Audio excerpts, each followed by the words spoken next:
morning, everyone. This is Ehab. I lead the talent acquisition function for Africa, Middle East, and Turkey at Johnson & Johnson. I'm Egyptian national based in Dubai, and I was lucky to work in different parts of the world. And again, Pinar invited me to the HR Summit to talk about again the business acumen and how to earn your seat on the table as a talent acquisition leader. And this is actually what I'll be sharing with you. But before diving into the details, just a bit brief about myself. So again, I'm a pharmacist by education. I'm an org psychologist as well. Completed my degree with the University of Liverpool. Currently doing my PhD with ESCP in France. I'm passionate about everything TA and talent, actually specifically. So right after graduation from the School of Pharmacy, I started my career in HR. So I started in training and development.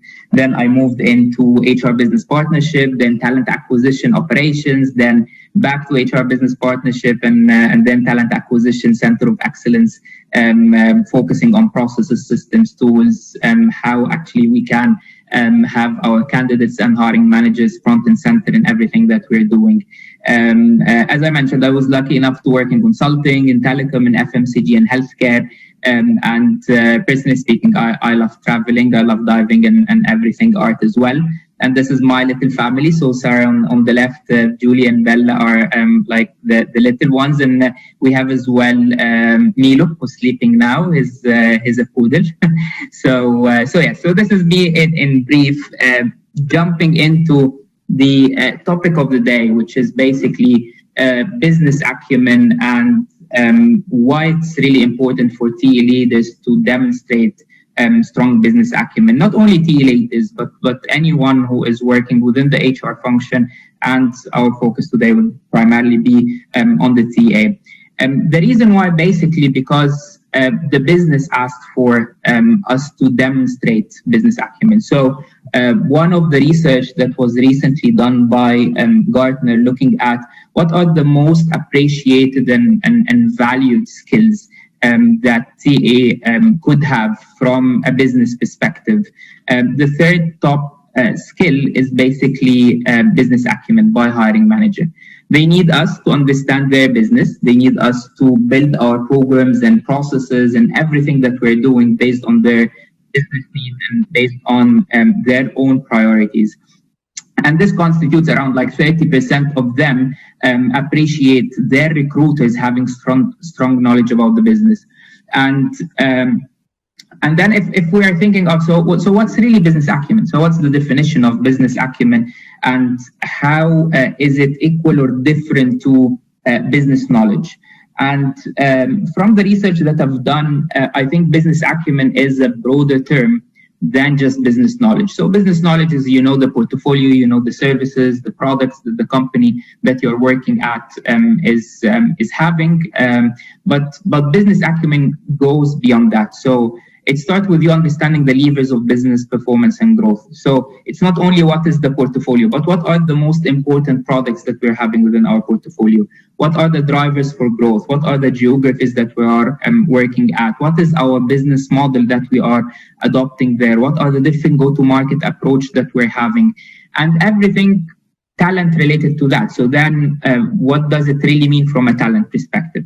The second thing is the ways to keep these insights relevant and current. And with the very kind of fast-paced environment that we are all witnessing and living at, we will need to be really up to date and making sure that our insights and data points that we bring to the conversation with the business are relevant and current, and they are continuously updated. And not only that, it's not only about having the data. It's not only about understanding what's happening in the outside world, but how can we use these data to build a story that can influence hiring decisions. So if I'm taking a simple example, if we are hiring a role and this role requires a specific skill set, for example, from a hiring manager perspective, I would like to hire this person, and this person should have X, Y, and Z when it comes to technical skills. if you have the insights from the market saying that, well, regarding the talent dynamics within the market in Turkey or in Middle East, we know that this skill is very scarce. How can you use these data to tell them that, look, if you focused on those skills, or like if you put those skills as a hard requirement that you're not flexible with, then what will happen is basically we'll get stuck, we will spend too much time in hiring this position, and you might use even historical data that can back up your conversation. And then you start to propose to them is that, what about those adjacent skills? Can we look into adjacent profiles and so on and so forth? So it's not only about having the data and sitting on the data, but using those data to influence the hiring decisions. And I'll share with you a couple of personal examples as well that I used in the three different aspects. So like a one level deeper. So we mentioned three different items within the business acumen, the first one of which is the levers of business performance and growth. And as a talent acquisition leader, if we just like detail this a little bit, we will need to understand the products and services definitely. And for example, me and Johnson & Johnson, we have three different businesses within our organization. So we have like the consumer that everyone knows, baby products and stuff like that. But we have as well a very big pharma business. And actually the biggest business that we have is the pharma, which falls under a Janssen brand. And we have medical devices. So it's really important for us to understand, if you're supporting the three businesses, to understand the breadth of the portfolio and bring this actually to the candidates that you're talking to. The second thing is operating model. Are we going direct? Are we going distributor? Are we going blended? And what does that mean from a talent strategy perspective? Who are the consumers and the customers that we are serving? And are we serving direct consumers? For example, is it B2C? Is it B2B? Are we dealing with third parties? All those kind of understanding. Me as a talent acquisition leader, I need to understand key competitions, annual plans, long-term growth strategies. All those are very key and important for us to understand. And the reason why, for example, if I took the annual plans as an example, if I say it with the consumer, the head of consumer in Johnson & Johnson, and he told me that, look, Ihab, we would like to expand in the e-commerce in 2021. Then my question to him will be is that, what is the markets that you would like to expand at? How many people that you are thinking at hiring? What are the levels of those people? What are the skills within e-commerce that you're looking at? And so on and so forth. So then just by understanding those future plans, I can build a proactive pipelining strategy within my talent acquisition function to, at the end of the day, support and serve the business needs. So this is just one example, and you can replicate this on the different other aspects that you have within the levers of business performance and growth. If we moved actually to the second one, is keeping insights relevant and current. And this is a very interesting piece, because we in talent acquisition, we sit on a huge amount of data from our applicant tracking system, but more importantly is from the interactions that we're having on a daily basis with a broad number of candidates. So you talk to candidates from the competition, so you understand what's really happening in their companies. Are they having new product launches? Are they having restructures, for example? And what does it really mean to you as an organization?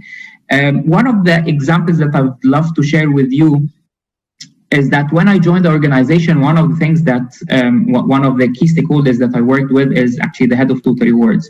And he came to me and said that, look, Ihab, one of the things that we'd like to do together is that how can we validate our salary, like salary surveys that we generate?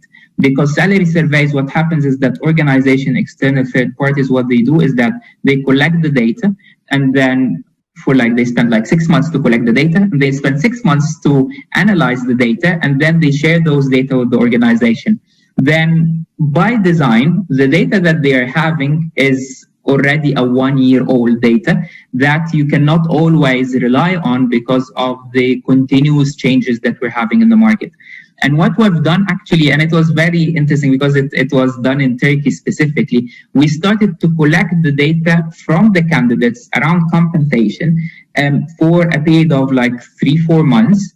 And then we started to provide these data for the total rewards. And guess what? Salary ranges started to look a little bit different based on those insights that the talent acquisition was providing for the total rewards. So this cross-functional collaboration between the different streams within HR is very important, and you can really drive that based on like the interactions and those insights, current insights that you are getting from the candidates and from the hiring managers on a daily basis.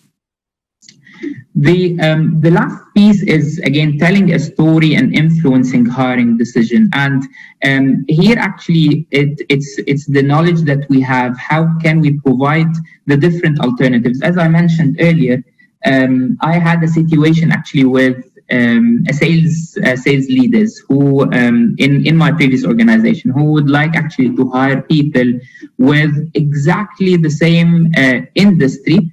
And this left us in the country that I was operating at with like 2 companies, basically, who are the direct competition. So they wanted someone who did direct sales in a beverages organization. So those were like exactly 2 companies. So what we've done back then, we didn't really challenge those skills and requirements. And we went into the market, we started to map who are the talents who are existing there, whether they can actually, whether we can find someone or not. And they had, if I'm not mistaken, 10 roles at the same time that we wanted to hire. And after like kind of 3 months, we managed to fill only 4 roles. And it has been taking too much. It's sales roles, meaning that it is revenue generating roles, and they were at a leadership position as well. So it's like mid-senior management roles. So they are driving the agenda, those candidates that we are trying to attract. And at that point, actually, we paused and we said that, look, if we kept doing what we're doing, then nothing will change. It's a very dry pool. It's a very small pool of candidates that we're looking at. So we went to the senior leadership team and said that, look, these are the numbers that we're having. If we started to flex the amount of, or like the requirements that we have, instead of going only to those companies, moving into a well-rounded salespeople in whatever industry, then the pool will expand from, I remember exactly, it was 121 potential candidates into 3,000 candidates. So we started to show them the lost opportunity. And we said that what we can do is that we can accelerate the hiring. We work with your sales capability team, and then we build some sort of an onboarding curriculum that can help those people, like again, being onboarded fast, giving them the language of the industry and so on, rather than just waiting for 3-4 months to find the right talents. And actually, to their surprise, we managed to fill the other 7 roles that they were vacant in just 3 weeks. And we spent, like again, 4 weeks just onboarding them. And they were one of the most successful sales leaders actually in the organization. So the whole idea is that here, it's not only about providing them the data and saying that, look, we don't have candidates in the market and that's it, but just providing them with alternatives, saying that, okay, let's expand. And if we expanded, this is what we're going to meet. And those are the options that we can do together. And it was a very collaborative effort between us and between the business. And this was very in line with some data as well that Gartner put together, that they are looking at the value of informing and influencing hiring manager decisions. So if TA is doing well when it comes to reaching out to external parties, looking at research, looking at data, and bringing those data, building stories through those data and informing the hiring decision, you will find improved quality of hire by 25%. So again, a very significant improvement, and 17% reduction in time to fill, meaning that you will fill those roles much faster. So again, the key things here, as I mentioned, from a business acumen, in order to be able to deliver on that, three key things that we will need to do as TA leaders and generally as HR leaders is understanding what are the levers for performance and growth, what are the ways to keep our insights relevant and current, and making sure that we are telling the story to influence hiring decisions. So this is just like a very quick run through business acumen for TA, what we can or how we can actually leverage this business acumen in our daily interactions with the hiring managers. So I'd love to pause here and open it for the team if they have any, or like the audience if they have any questions that related to the business acumen or broader than that that we can discuss in the coming like 5 to 10 minutes. Hello, Ihab. Hello. Hi, Arden. Yeah, thank you. Thank you for the presentation. Absolutely. We don't have any question right now. We can, if you want, we can continue with you or... Well, actually, this is what I wanted to share. I would love to open it actually for the coming like 5-10 minutes. I just kept 5 minutes to 10 minutes for questions. So if anyone would like to reflect on something that we shared, share examples of using business acumen before, for example, and implementing this in their markets. Well, yeah, I look again, but we don't have any question. If you want, we can. It's sure. Yeah. Sure. Yeah. So Thank you for the presentation. No, absolutely. Thank you so much. So, guys, this is my direct LinkedIn profile. If you have any further questions in the coming few days around like the business acumen within TA or any other topic within the TA, would love to connect with you and have further like kind of discussion separately. But thank you so much for having me, and all the best with the rest of the day.